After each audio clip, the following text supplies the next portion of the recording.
Hello అండి. Only simple ఛానల్‌కి అందరికీ స్వాగతం. ఈ రోజు నుంచి దసరా వ్లాగ్స్ అనేవి వస్తూ ఉంటాయండి. కొద్ది డిఫరెంట్‌గా ఉంటాయన్నమాట. అయితే మనకి వినాయక చవితి వెళ్ళిన వెంటనే దసరా వస్తుంది కదా! వినాయక చవితికి బెల్లం వినాయకుడిని అనేది ఇక్కడ చేశారండి. 21 రోజులు ఉంచారనమాట. మేము వెళ్ళాము. చాలా బావుంది. వెళ్ళి తిరిగి వచ్చాము. కొన్ని ఫోటోసే కదా! ఇంకా షేర్ చేయడం ఎందుకులే అనుకున్నాను.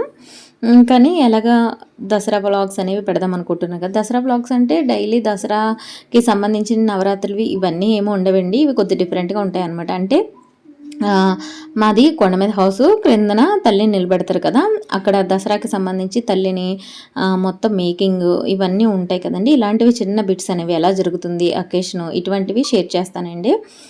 తర్వాత వినాయక చవితి బెల్లం వినాయకుడిని చూసిన తర్వాత ఒక ఊరు అనేది వెళ్ళాల్సొచ్చిందనమాట. మా హస్బెండ్ ఆళ్ళు, మేము కాదు. అది గోదావరి దగ్గర. అక్కడ వరకు వెళ్ళిన తర్వాత గోదావరిని తీయకుండా ఎవరు ఉండలేరు కదా! నేచర్ కదండీ! ఎంతైనా ఎవరికైనా చాలా బావుంటుంది. ఆ నేచర్‌నయితే వీడియో తీయకుండా ఉండలేము. గోదావరిని చూసిన తర్వాత మనము వీడియో తీయకుండా ఉండలేము. తను తీసుకున్నారు, నేను చెప్పలేదండి. తనే తీసుకున్నారు. తీసుకున్న తర్వాత బాగా తీశారనమాట. అంటే మొత్తం క్లౌడ్స్, ఈ గోదావరి అంతా కవర్ చేశారు. బావుంది కదా అని ఆ వీడియోస్ అనేవి నా ఫోన్‌లోకి పంపించి మీకు షేర్ చేస్తున్నాననమాట. చాలా బావున్నాయండి. అంటే వినాయక చవితికి ఇది మేము చూసాము. బెల్లం వినాయకుడిని చూసాము. తర్వాతేమో ఇటువైపు చిన్న ప్రోగ్రామ్ పడిందనమాట. తను వెళ్ళాల్సొచ్చింది. నేను చెప్పకుండానే తను తీశారు. సరే ఎలాగైతేనే తీశారు కదా అనేసి ఆ వీడియోస్ అనేవి పెడుతున్నాననమాట. మొత్తం బాగా కవర్ చేశారండి. క్లౌడ్స్, స్కై మొత్తం అంతా గోదావరి బాగా కవర్ చేశారు జర్నీవి. అలాగే ఇక్కడ పట్టిసీమ దగ్గర అనమాట ఇది. అటువైపు అండి గోదావరికి మధ్యలో గుడి ఉంటుందన్నమాట. వీరభద్ర స్వామి గుడి. మేము చిన్నప్పుడు అక్కడ ఉండేవాళ్ళం. అక్కడ షూటింగ్స్ కూడా ఎక్కువ జరుగుతాయండి. అయితే ఇవ్వండి దసరాకి సంబంధించినవి వచ్చేసాయన్నమాట.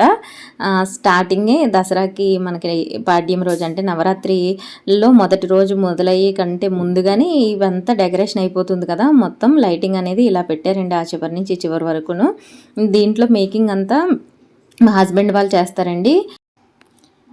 నిజంగా ఇలా మా హస్బెండ్ వాళ్ళతోటి ఇంకా అంతా టీమ్ అంతా కలిసి ఇవన్నీ చేస్తూ ఉంటారనమాట. ముగ్గులవి పెట్టి పాడ్యం రోజుకి ముందు రోజుకి ముగ్గులవి పెట్టి అంతా రెడీ చేశారు. తను భవనిమలు కూడా వేస్తున్నారండి. అయితే వీడియో క్లిప్స్ అనేవి పెట్టమన్నాననమాట. అయితే ఇక్కడ ఏంటంటే తల్లిని నిమజ్జనం చేస్తారు కదండి. దాంతోపాటు వేరేగా ఇంకొక తల్లిని ప్రాణప్రతిష్ఠ చేసి అది అక్కడే ఉంచేసేలా ప్లాన్ చేశారనమాట ఈసారి. చాలా బాగుందండి డెకరేషన్ అయితే మాత్రం. చాలా బాగుంది. చాలా గ్రాండ్గా జరుగుతారు. ఇంకా చాలా ప్రోగ్రామ్స్ అనేవి జరుగుతూ ఉంటాయి అన్నమాట. అగ్నిగుండం ఇవన్నీ కూడా షేర్ చేస్తూ ఉంటాను. అయితే తల్లిని తీసుకొచ్చిన తర్వాత మొహం అనేది కవర్ చేసి ఉంచేస్తారండి, ఓపెన్ చేయరు. ఇలా చాలా బాగుందండి డెకరేషన్ మొత్తం అయితే సూపర్ ఉందన్నమాట. లైటింగ్ అంతా దసరా నవరాత్రులు అలాగే వినాయక చవితి వచ్చినప్పుడు కూడా ఇలా జనాలందరూ కలిసి చేస్తారు కదండీ! చాలా బావుంటదనమాట.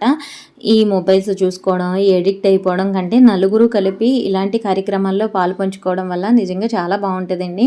ఎందుకంటే ఇంటి దగ్గర కూర్చొని అలా మొబైల్స్ చూడడానికి చాలామంది అడిక్ట్ అయిపోతారు. దానికంటే ఇలా నలుగురు పార్టిసిపేట్ చేయడము, నలుగురు కార్యక్రమాన్ని ముందుకు నడిపించడం అంతా చాలా బావుంటుందండి. అయితే ఎక్కువగా బాయ్స్ అనేది పార్టిసిపేట్ చేస్తారు కదా కామన్‌గా. ఇటువంటివి ముందు రెడీ చేయడానికి బావుంటదండి ఇలా చక్కగాని. మా హస్బెండ్ అది వినాయక చవితి వాటిలికి కూడా ఇంతకుముందు అలాగే చేసేవారు. ఈ ఇయర్ వినాయక చవితికి చేయడానికి అవ్వలేదండి. అందుకు ఇప్పుడు దుర్గమ్మ దానికి చాలా చేస్తున్నారనమాట. ఇంకా చాలా ప్రోగ్రామ్స్ జరుగుతాయండి. అవన్నీ కూడా మీకు పెడుతూ ఉంటాను.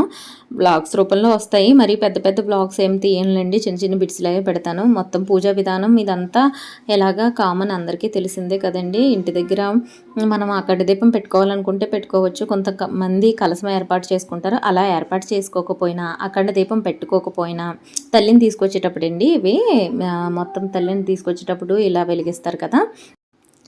అక్కడ దీపం కలశం పెట్టుకోకపోయినా సరే మనము ఉదయమే లేచి ఎలాగూ పిల్లలకి హాలిడేస్ ఉంటాయి కాబట్టి చక్కగా ఉదయం లేచి పూజ చేసుకోవచ్చండి. ఎందుకంటే వాళ్ళకి ఉదయమే హడావడి ఉండదన్నమాట, స్కూల్కి పంపించే హడావడి కాబట్టి చక్కగా ప్రశాంతంగా చేసుకోవచ్చు.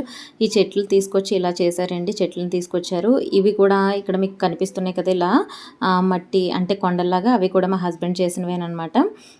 ఇలా అయితే రెడీ చేశారండి. చాలా బాగున్నాయి. ఇటువంటి బ్లాగ్స్ చాలా వస్తాయి, చూస్తూ ఉండండి.